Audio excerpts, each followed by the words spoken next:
இறந்தவர்களுக்கு நம்ம குர்ஆன் ஓதலாமா என்ற கேள்வி.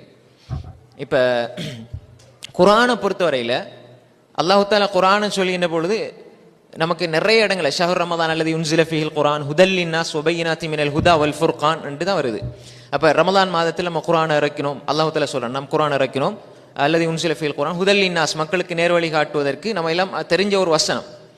அப்போ குர்ஆனை பொறுத்தவரையில் அதை இறந்தவர்களுக்கு ஓதலாமான்னு சொன்னால், இறந்தவர்களுக்கு ஓதுவதன் மூலமாக நன்மை போகுமாண்டால் நிச்சயமாக போகாது.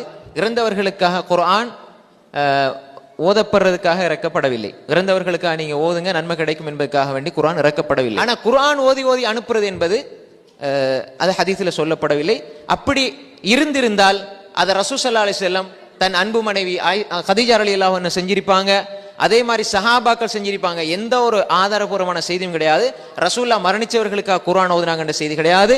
அதே மாதிரி சஹாபாக்கள் ஓதினதாக எந்த செய்தியும் கிடையாது.